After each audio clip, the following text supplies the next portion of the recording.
افوض امری اللہ ان اللہ بصیر بالعباد اعوذ باللہ من الشیطان اللعین الرجیم بسم اللہ الرحمن الرحیم الحمد للہ وکفا والسلام علی عبادہ الذین اصطفیٰ الذین اذھب اللہ عنہم الرجس وطہرہم تطہیرا اللہم صل علی محمد وآل محمد وعجل فرجہم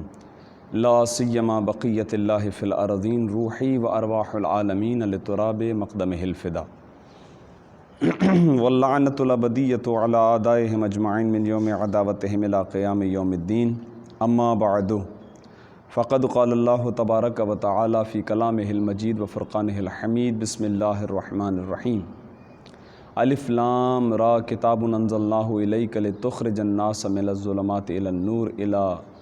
بِإِذْنِ رَبِّهِمْ إِلَىٰ صِرَاطِ الْعَزِيزِ الْحَمِيدِ سورہ مبارکہ ابراہیم کی تفسیر آپ کی خدمت میں پیش کی جا رہی ہے اور ہماری گفتگو آیت نمبر 35 تک ہو چکی ہے۔ اس سے آگے کی گفتگو آپ کی خدمت میں پیش کیے جانا مقصود ہے انشاءاللہ، اور یہاں سے ایک الگ موضوع شروع ہو رہا ہے، وہ آیت نمبر 36 ہے۔ ارشاد ہوتا ہے وَإِذْ قَالَ إِبْرَاهِيمُ رَبِّ اجْعَلْ هَٰذَا الْبَلَدَ آمِنًا وَاجْنُبْنِي وَبَنِيَّ أَن نَّعْبُدَ الْأَصْنَامَ رَبِّ إِنَّهُنَّ أَضْلَلْنَ كَثِيرًا مِّنَ النَّاسِ فَمَن تَبِعَنِي فَإِنَّهُ مِنِّي وَمَنْ عَصَانِي فَإِنَّهُ غَفُورٌ رَّحِيمٌ۔ آیت نمبر 38 تک میں نے آپ کی خدمت میں تلاوت کا شرف حاصل کیا ہے۔ ارشاد ہوتا ہے کہ وہ وقت یاد کیجئے، وہ وقت یاد کیجئے قال ابراہیم،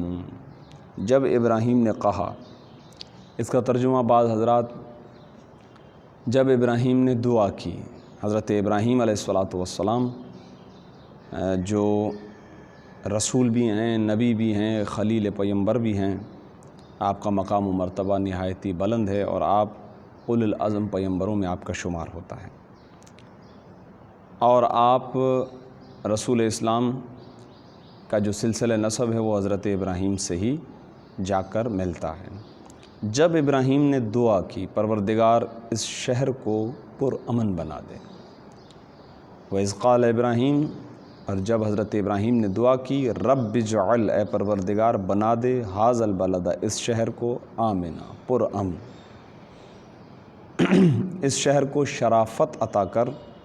تاکہ یہاں قتل و غارت گری نہ ہو۔ جہالت جب بھی کسی معاشرے کے اندر ہوتی ہے تو اس کی انتہا قتل و غارت پر ہی ہوتی ہے۔ جب انسان کی عقل شعور سے خالی ہو جائے اور وہاں پر جہالت اپنے ڈیرے جما لے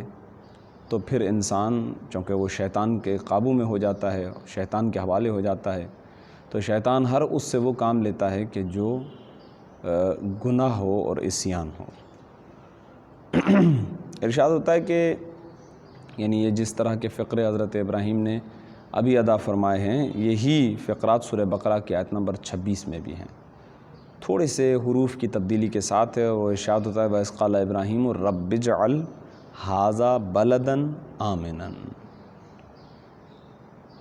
دونوں میں فرق یہ ہے کہ ایک جگہ پر البلد آیا ہے، الف لام کے ساتھ آیا ہے، اور یہاں پر جو ہے وہ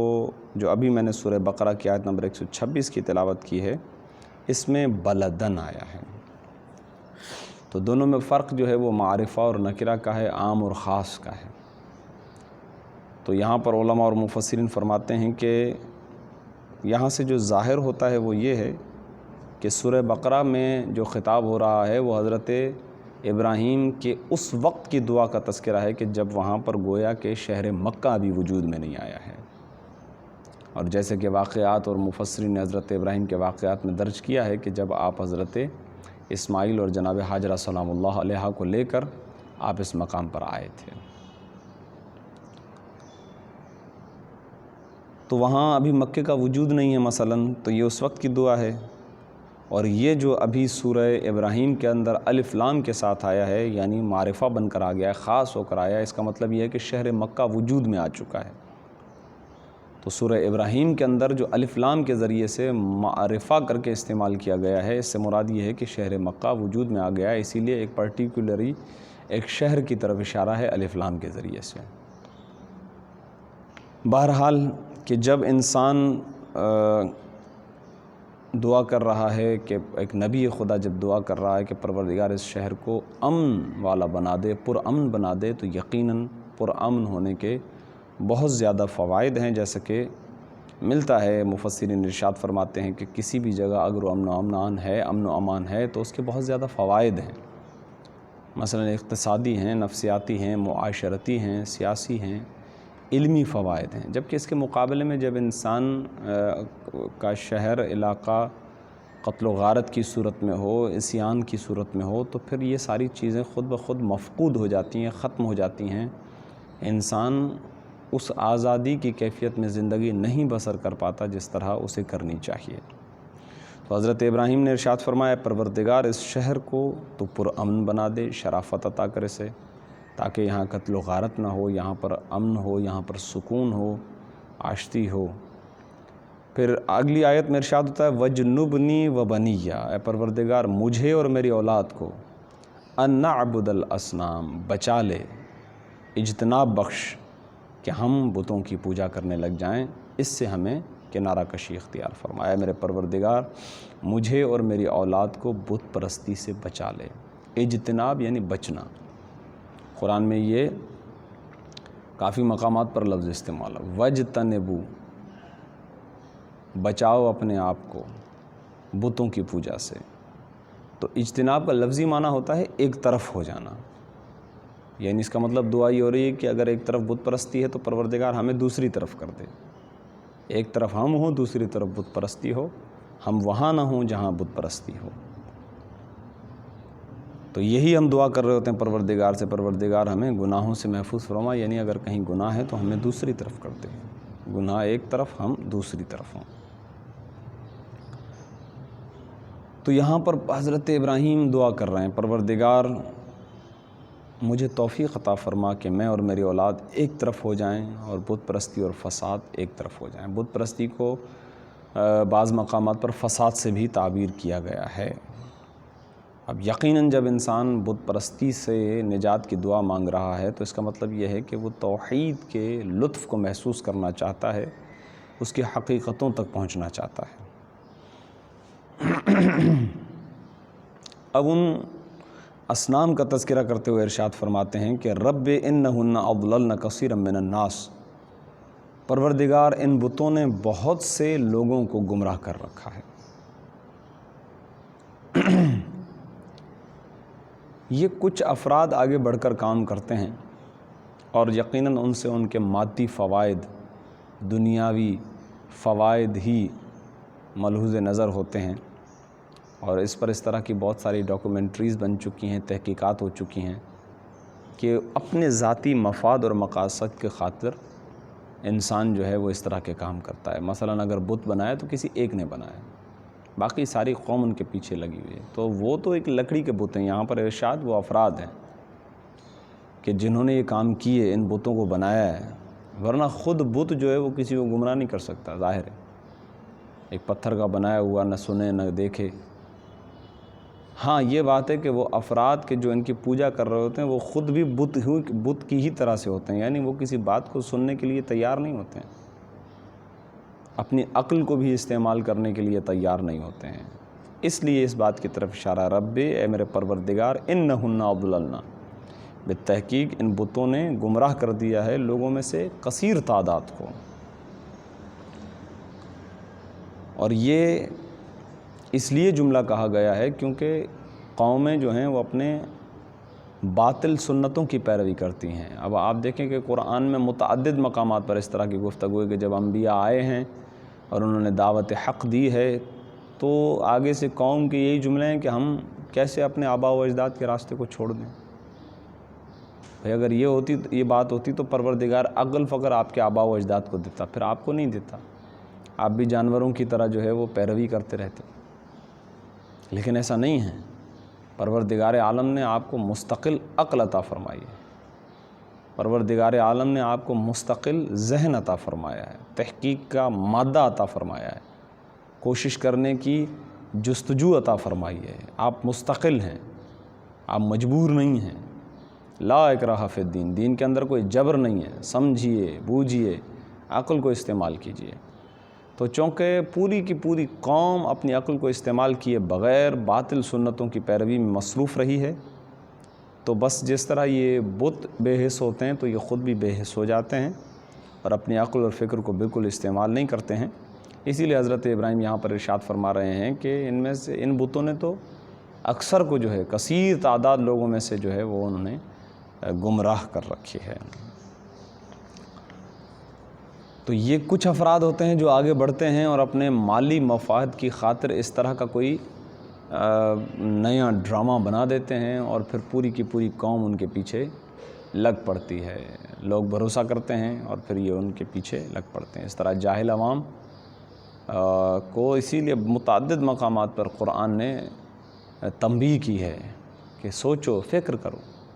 اور روایات ہیں عقل کو استعمال کرنے کے لحاظ سے۔ پانچویں امام حضرت امام محمد باقر علیہ الصلوۃ والسلام کی روایت اصول کافی کے اندر موجود ہے۔ آپ ارشاد فرماتے ہیں کہ جب پروردگار عالم نے لما خلق اللہ العقل، پروردگار نے جب عقل کو خلق فرمایا تو ارشاد فرمایا آؤ ادھر، عقل کو بلایا، عقل قریب آئی، کہا پھر پیچھے جاؤ، پھر عقل جاتی ہے، پھر بلایا، پھر قریب آئی، کہا پھر واپس جاؤ، پھر عقل واپس جاتی ہے۔ پھر پروردگار عالم نے ایک جملہ ارشاد فرمایا کہ تجھ سے محبوب ترین مخلوق میں نے خلق نہیں کی ہے، تو مجھے محبوب ہے، اپنی تمام تر مخلوقات میں تجھ جیسی شے میں نے خلق نہیں کی ہے۔ یہ جملہ یا تو عقل کے لیے ہے یا انسان کے لیے ہے۔ لقد خلقنا الانسان فی احسن تقویم، سورہ 3 کے اندر۔ تو پروردگار عالم نے محبوب ترین مخلوقات کو آپس میں جوڑ دیا، یعنی انسان کو عقل کا امین بنایا ہے۔ تو عقل تو ہے ہی اتباع کے لیے اور اطاعت کے لیے، اگر ہم اس پر طالب ڈال دیں تو اس کی خلقت جو ہے وہ عبث ہو جائے گی۔ لہٰذا اسلام نے بڑا اس بات پر زور دیا ہے، آنکھیں بند کر کے کسی چیز کو قبول کرنے کی ضرورت نہیں ہے۔ جہاں تک تمہارے عقل کی رسائی ہے تو اسلام نے دعوت دی ہے کہ اس کو استعمال کرو، اس کے ذریعے سے دین کو سمجھو، اور جہاں عقلوں کی رسائی نہیں ہے وہاں پر کہا ہے کہ جس نے تمہیں دعوت دی ہے اس کی سنو، مثلا رسول خدا۔ یعنی عقل بعض مقامات پر آ کے تھک جاتی ہے، اس سے آگے اس کی رسائی نہیں ہے، پھر وہاں سے سلسلہ شروع ہو جاتا ہے رسول ظاہری کا، یعنی جو انبیاء آتے ہیں۔ یعنی عقل رسول باطنی بعض روایات کے اندر ہے، عقل جو ہے وہ آپ کی رسول باطنی ہے۔ تو خدا نے ہدایت کے جو انتظامات فرمائے ہیں اس میں بھی عقل کا ایک رول ہے۔ تو انبیاء نے جب ابتداءً دین کی دعوت دی ہے تو عقل کی بنیاد پر دی ہے، عقل سے اسلام کو قبول کرو، کوئی جبر نہیں ہے، کوئی زبردستی نہیں ہے، لا اکراہ فی الدین، دین میں کوئی جبر نہیں۔ ہاں لیکن یہ الگ بات ہے کہ جب عقل سے سمجھ میں آ گئی بات، عقل کو استعمال کیا، سمجھ میں آ گیا کہ ابھی تک جس راستے پر تھا میں غلط تھا، اب میں صحیح راستے پر آ چکا ہوں، تو اب جو پروردگار عالم کہے گا وہ ماننا ہے، اس میں عقل دوڑانے کی پھر ضرورت نہیں ہے۔ میں ایک آپ کی خدمت میں مثال پیش کر دیتا ہوں۔ مثلا جب ہمیں وہ پروردگار کی ذات کی معرفت ہو جائے، عقل نے اس بات کو تسلیم کر لیا کہ ایک ذات ہے کہ جو میرا خالق ہے، جس نے مجھے پیدا کیا ہے، اور اس کے سامنے میری کوئی حیثیت نہیں ہے، نہ میرا آنا میرے اختیار میں، نہ میرا جانا میرے اختیار میں ہے، میں اس کا بندہ ہوں، وہ میرا آقا ہے، میں اس کا غلام ہوں، وہ میرا مالک ہے۔ تو بتائیے ایک غلام کی، ایک بندے کی کیا حیثیت ہے آقا مطلق کے سامنے؟ میری سانسوں پر جب میرا اختیار نہیں ہے، اس کا اختیار ہے، تو میری حیثیت کیا ہے اس کے سامنے؟ کوئی حیثیت نہیں۔ جب مجھے سمجھ میں آ گیا کہ یہی خالق حقیقی ہے، یہی خالق کے مطلق ہے،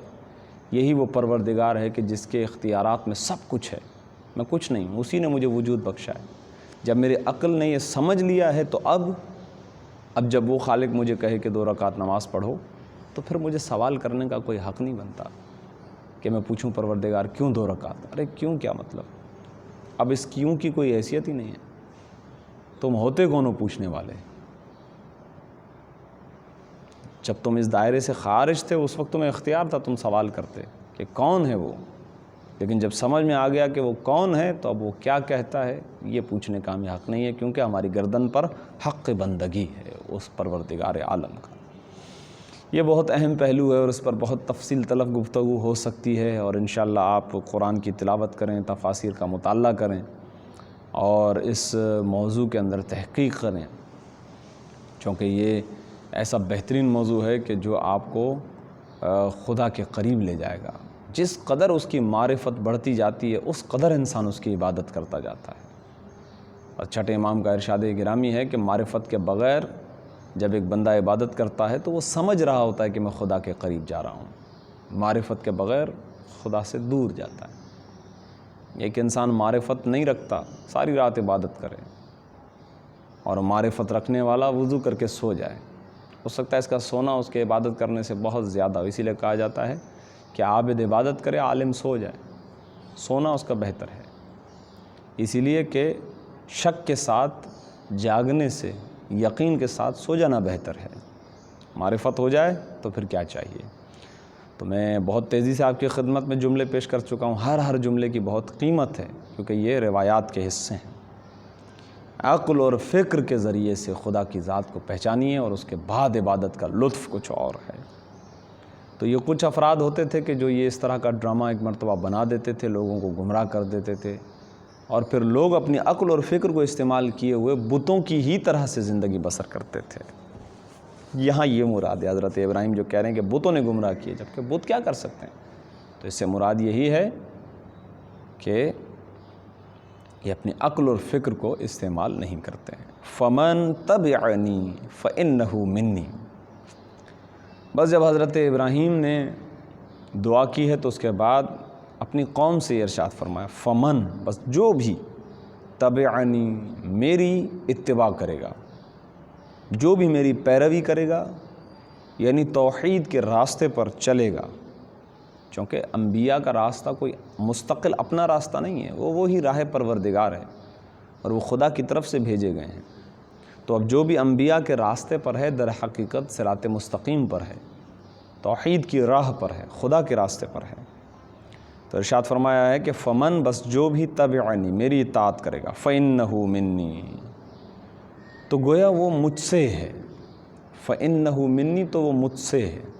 بعض نے ترجمہ کیا ہے گویا وہ میری اولاد ہے، اور یہ بہت اہم پہلو ہے۔ اس طرح کے فقرات رسول اسلام سے بھی منقول ہیں۔ آپ نے ارشاد فرمایا، من تبعنی، جو بھی میری اطاعت کرتا ہے، فإنہ منی، وہ میرا ہے، لیکن جو میری اطاعت نہیں کرتا، میری اتباع نہیں کرتا ہے، فلیس منی، وہ مجھ سے نہیں ہے۔ فإنک ومن عصانی، اور وہ جو میری معصیت کرے، میری مخالفت کرے، میری نافرمانی کرے، فإنک غفور الرحیم، بس بالتحقیق تو اے پروردگار غفور ہے، یعنی تو بہت بڑا معاف کرنے والا ہے، رحیم ہے یعنی مہربان ہے۔ خدا ہے کہ جو اس کے بارے میں فیصلہ کرنے والا ہے، لیکن حضرت ابراہیم خلیل اللہ سے بہت یہ اہم جملہ نقل ہوا ہے یہاں پر، اور بہت اہم پہلو ہے کہ دیکھیں، اگر آپ میری اطاعت کر رہے ہیں تو یہ تو گارنٹی ہے کہ آپ میرے راستے پر ہیں، میری پیروی کر رہے ہیں تو توحید کے راستے پر، لیکن اگر آپ میرا انکار کر رہے ہیں تو پھر میں نہیں کہوں گا کچھ بھی، اب یہ خدا کے حوالے ہے، یہ معاملہ خدا کے سپرد ہے۔ جب آپ نے میری اتباع نہیں کی ہے تو اب یہ معاملہ خدا کے سپرد ہے، وہ معاف کرنے والا ہے اور وہی عذاب دینے والا، یہ اس کے سلسلے ہیں۔ یہاں پر یہ کیوں کہا کہ وہ مجھ سے ہے؟ تو ارشاد فرماتے ہیں کہ دیکھیں، یہ جو حجت خدا جب کسی قوم کی طرف بھیجا جاتا ہے تو جس قوم کے لیے حجت بنا کر وہاں بھیجا جا رہا ہے، در حقیقت وہ تمام قوم اس نبی کی اولاد کی طرح شمار ہو جاتی ہے۔ یہاں فإنہ منی سے مراد نسبی اولاد نہیں ہے جو نسبت سے ہوتا ہے، حقیقی بیٹا جو ولادت جس کی ہوتی ہے، یہاں وہ مراد نہیں ہے، بلکہ یہاں پر مراد عقیدے کے لحاظ سے جو میرے عقیدے پر ہے وہ میری اولاد ہے، فإنہ منی، وہ مجھ سے ہے، اور جو عقیدے پر نہیں ہے جو میرے راہ پر نہیں ہیں، توحید کے راستے پر نہیں ہیں، تو چاہے نسبی اولاد کیوں نہ ہو، فإنہ لیس منی، وہ مجھ سے نہیں ہے۔ اس کی بہترین مثال حضرت نوح علیہ السلام سے ملتی ہے کہ جب آپ کے ایک فرزند نے انکار کیا کہ وہ کشتی میں سوار نہیں ہوگا، حضرت نوح نے کافی سمجھایا، لیکن اس نے کہا کہ نہیں، میں پہاڑ پر چڑھ جاؤں گا۔ کہا یہ سیلاب اس قدر بڑا ہے کہ پہاڑ تک ڈوب جائیں گے، اس کے باوجود اس نے انکار کیا۔ لیکن بہرحال شفقت پدری، باپ کی محبت، روایت یہ کہتی ہے کہ جب کشتی دریا پانی پر تیرنے لگتی ہے اور پانی کی سطح میں اضافہ ہوتا جاتا ہے، یہاں تک کہ وہ پانی پہاڑوں کو اپنی لپیٹ میں لے رہا ہوتا ہے اور پہاڑ ڈوب رہے ہوتے ہیں، اور اس کے بیٹا اس کا آہستہ آہستہ ڈوب رہا ہوتا ہے، تو حضرت نوح یہ منظر دیکھ رہے ہوتے ہیں۔ بہرحال بیٹا ہے، نسبی بیٹا ہے، کہا پروردگار یہ میرا بیٹا ہے، یہ میرا اہل ہے۔ بیٹے کے بعد کہا ان ابنی، یہ میرا بیٹا ہے، واہلی، یہ میرا اہل ہے۔ تو پروردگار عالم نے ارشاد فرمایا نہیں، یہ تیرا اہل نہیں ہے، یہاں وہی مراد ہے۔ تو ہو سکتا ہے کہ توحید کے راستے پر چل کر ہو سکتا ہے کہ کوئی شخص اہل بن بھی جائے، اور یہ بھی ہو سکتا ہے کہ کوئی شخص آل میں سے ہو، نسبی بیٹا ہو، لیکن اس کے باوجود وہ جو ہے وہ خدا کے راستے سے ہٹنے کی وجہ سے اہل نہ قرار پائے۔ تو سب کی طرف مبعوث کیے جاتے ہیں پیغمبر، اور جو پوری قوم ہوتی ہے وہ اولاد کی طرح ہے، اور اس سے مراد وہ اولاد ہے کہ جو قدم قدم پر ساتھ چلے۔ بس اگر نسبی بیٹا بھی اطاعت نہیں کر رہا ہے تو یوں سمجھ لیجئے کہ وہ اولاد کی طرح نہیں ہے۔ بہت اہم پہلو یہ کہ فإنہ منی، وہ میری اولاد کی طرح ہے، وہ میرا ہے، وہ مجھ سے ہے، اور یہی پیغمبر کل قیامت کے دن ان کی شفاعت بھی کریں گے۔ اور چاہے بیٹا ہو، لیکن اگر اطاعت نہیں کی ہے، اتباع نہیں کی ہے، تو یوں سمجھ لیجئے کہ پھر وہ شفاعت بھی نصیب نہیں ہو سکتی ہے۔ فإنہ منی ومن عصانی، اور جس نے بھی نافرمانی کی ہے، معصیت کی ہے، عصانی یعنی حضرت ابراہیم اپنی طرف نسبت دے رہے، جس نے میری معصیت کی ہے، تو اب میں یہ معاملہ خدا پر چھوڑتا ہوں، اس سے متعلق پروردگار عالم جانے، کیونکہ فإنک غفور الرحیم، پروردگار تو غفور ہے، مہربان ہے، اور رحیم، رحم کرنے والا ہے، اور تو ہی گناہوں کو معاف کرنے والا ہے۔ یہ بہت اہم پہلو تھا جو آپ کی خدمت میں پیش کیا۔ اس کے بعد پروردگار عالم اگلی آیت میں، آیت نمبر 37 میں ارشاد فرماتا ہے ربنا۔ اب یہاں پر بھی حضرت ابراہیم کے ہی جملے ہیں۔ ارشاد ہوتا ہے، یہ دعائیں ہیں تقریباً اب آخری آیات تک، سورہ ابراہیم کی آخری آیات تک حضرت ابراہیم اور قیامت کا تذکرہ ملتا ہے۔ ربنا، اے ہمارے پالنے والے، انی بالتحقیق میں، اسکنتو من ذریتی، اپنی ذریت میں سے بعض کو یہاں پر ٹھہرا رہا ہوں۔ اسکنتو یعنی ٹھہرانا، بسانا، بے وادن، ایک ایسی وادی میں کہ غیر ذی زرع، جہاں زراعت نہیں ہے، جہاں پر یعنی یوں سمجھیے کہ پانی نہیں ہے، جہاں پر درخت نہیں اگتے، ایسی زمین کو غیر ذی زرع کہتے ہیں۔ عند بیتک المحرم، ہاں لیکن ایک بات ہے کہ یہاں تیرا گھر ہے۔ بہت قابل توجہ ہے یہ آیہ شریفہ بھی، کیونکہ یہیں سے مکے کا آغاز ہو رہا تھا۔ اس سے پہلے یہ گھر تو موجود تھا، چونکہ یہ کعبہ جو آج آپ دیکھ رہے ہیں، اس کے بارے میں روایت یہ ہے کہ حضرت آدم کی خلقت سے بھی قبل جیسے ہی زمین کو بچھایا جاتا ہے، اسی وقت ہی پروردگار عالم حضرت جبرائیل امین علیہ السلام کو بھیجتا ہے، اور ایک خیمہ دے کر بھیجتا ہے کہ اے جبرائیل، اس خیمے کو زمین کے وسط میں، زمین کے سینٹر میں، زمین کے درمیان میں آپ جا کر نصب کیجئے۔ خیمہ لگایا جاتا ہے، پھر حضرت آدم کی توجہ دلائی جاتی ہے حضرت آدم کی خلقت کے بعد کہ یہ بیت اللہ ہے، یہ اللہ کا گھر ہے۔ تو یہ طواف، یہ کعبے کی عبادتیں، یہ صرف مخصوص آج کے زمانے سے یا رسول کے زمانے سے نہیں ہے، یا یہ جو حج ہو سکتا ہے آج اس کی کیفیت میں فرق ہو، کیونکہ شریعت تبدیل ہوتی ہے، دین وہی ہے اسلام، شریعتیں زمانے کے اعتبار سے تقسیم ہوتی ہیں، تبدیل ہوتی ہیں، اور نبیوں کی، گزشتہ نبیوں کی شریعتیں منسوخ ہوتی تھیں، پھر جو نیا نبی آتا تھا زمانے کے تقاضوں کے مطابق اس کی شریعت آتی تھی۔ یہ خدا کا ہم پہ کرم ہے، یہ اس کا لطف ہے، اس کا دین تبدیل نہیں ہوتا، دین ایک ہی ہے، وہ اسلام ہے۔ شریعتیں یعنی ذمہ داریاں ہر زمانے کے اعتبار سے الگ ہو جاتی ہیں۔ مثلاً ایک چھوٹی سی مثال آپ کی خدمت میں پیش کرتا ہوں۔ دنیا آج سمٹتی ہے، علم ترقی کرتا ہے، جب علم ترقی کرتا ہے تو شرعی مسائل میں اضافہ ہوتا ہے اور پھر جوابات تبدیل ہوتے ہیں، بہت ساری چیزیں ہیں۔ تو یہ بہت سمجھنے کی باتیں ہیں کہ ربنا اے ہمارے پروردگار، میں اپنی اولاد کو، یہ وہی اشارہ ہے اس بات کی طرف کہ حضرت اسماعیل اور حضرت ہاجرہ سلام اللہ علیہ ان دونوں کو وہاں پر چھوڑا، اس وقت یہ دعا کی پروردگار یہاں تو بے آب و گیاہ، یہاں نہ پانی ہے اور نہ سبزہ ہے، غیر ذی زرع زمین ہے، اور میں یہاں اپنی اولاد میں سے چھوڑ رہا ہوں بعض ذریت کو عند بیتک المحرم، ہاں لیکن تیرے پاک گھر کے سامنے، تیرے محترم گھر کے نزدیک چھوڑ رہا ہوں۔ کیوں؟ ربنا اے میرے ہمارے پروردگار، لیقیم الصلاۃ، تاکہ یہ نماز کو قائم کریں۔ نماز کے قیام کے سلسلے میں ہم نے گزشتہ آیت میں تفصیلاً گفتگو پیش کی تھی کہ نماز کا پڑھنا اور نماز کا قائم کرنا، اس میں فرق ہے۔ یہاں انبیاء کی طرف جو منسوب ہوتے ہیں یہ جملے یقیم الصلاۃ ہوتے ہیں کہ یہ نماز کو قائم کرنے والے ہیں، یعنی ایسے کہ یہ چلے جائیں لیکن نماز باقی رہے۔ فجعل اے پروردگار تو قرار دے، افئدۃ من الناس، لوگوں میں سے بعض کے قلوب کو، بعض کے دلوں کو تو قرار دے، تہوی الیہم، ان کی طرف مائل، یعنی میں اولاد کو اپنی چھوڑ رہا ہوں، پروردگار لوگوں کے دلوں کو ان کی طرف موڑ دے، لوگوں کے دلوں کو ان کی طرف راغب کر دے۔ ورزقہم، اور انہیں عطا فرما، ومن الثمرات، تیرے ثمرات، لعلہم یشکرون، امید کی جاتی ہے اس بات کی کہ یہ تیرے شکر گزار بندے بن جائیں۔ بہت اہم پہلو ہے کہ حضرت اسماعیل جب کہ بچپنے کے عالم میں تھے اور حضرت ہاجرہ کو لے کر حضرت ابراہیم ایسی زمین پر چھوڑ رہے ہیں کہ جہاں کچھ نہیں ہے، تپش ہے، اور بہت زیادہ واقعات جو ہے اس آیہ شریفہ کے ضمن میں پیش کیے جاتے ہیں، اشارتاً تذکرہ کریں گے، اور عین ممکن ہے کہ اگلے درس کے اندر بھی اسی آیت کے کچھ نکات آپ کی خدمت میں پیش کیے جائیں کہ حضرت ہاجرہ حضرت اسماعیل کو وہاں چھوڑا جا رہا ہے، پھر حضرت ابراہیم چلے جاتے ہیں، اور یہ ایک چھوٹا سا معصوم سا بچہ ہے، پیاس کی شدت سے بلک رہا ہے، پھر حضرت ہاجرہ کا صفا اور مروہ کے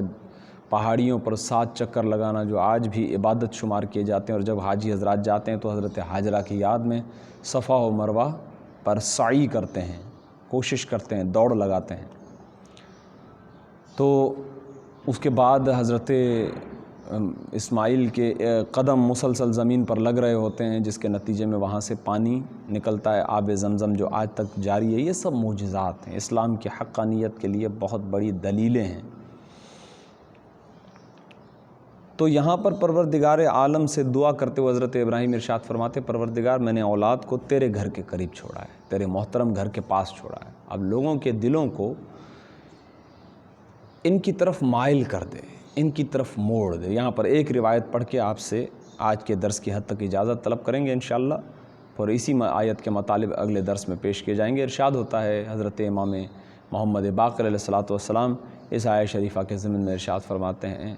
کہ وہ ہم ہیں کہ جن کے لیے حضرت ابراہیم نے دعا فرمائی ہے، ہم اہل بیت ہیں کہ پروردگار لوگوں میں سے کچھ کے دلوں کو ان کی طرف مائل کر دے۔ بہت کم تعداد ہے جو اہل بیت کے حقیقی چاہنے والے ہیں اور ان کے قلوب، ان کے دل اہل بیت کی طرف مائل ہیں۔ پھر آپ نے نسبت دی ہے کہ یوں سمجھ لیجئے کہ ایک گائے ہو کہ جو مکمل سیاہ ہو اور اس میں ایک سفید بال ہو، تو یہ افراد کہ جن کے قلوب اہل بیت کی طرف مائل ہیں۔ قلوب، قلب، یہاں پر لفظ افئدہ استعمال ہوا ہے، فوت کا مطلب ہوتا ہے دل، تو افئدہ جمع کا لفظ ہے۔ قلوب کو موڑ دے ان کی طرف پروردگار، ان کی طرف موڑ دے تاکہ یہ تیرے شکر گزار بندے بن جائیں، انہیں رزق عطا فرما۔ تو امام ارشاد فرماتے ہیں اس سے مراد ہم ہیں، اور بہت کم تعداد میں لوگ ہیں جو ہماری طرف مائل ہیں، ہم سے محبت کرتے ہیں۔ انشاءاللہ یہاں سے سلسلہ گفتگو آگے بڑھے گا۔ دعا کرتے ہیں پروردگار عالم سے کہ ہماری اس خلیل سے عبادت کو اپنی بارگاہ میں قبول فرمائے، ہمیں تعلیمات اہل بیت کو سمجھتے ہوئے، تعلیمات قرآن کو سمجھتے ہوئے اس پر عمل کی توفیق عطا فرمائے، اور ہماری ساری عبادتوں کو اپنی بارگاہ میں شرف قبولیت عطا فرمائے۔ زمانے کے امام کے ظہور میں تعجیل فرمائے اور ہمیں امام کے آبان و انصار خاص میں شمار فرمائے۔ ربنا تقبل منا انک انت السمیع العلیم۔ ما شاء اللہ لا حول ولا قوۃ الا باللہ۔ اللہم صلی علی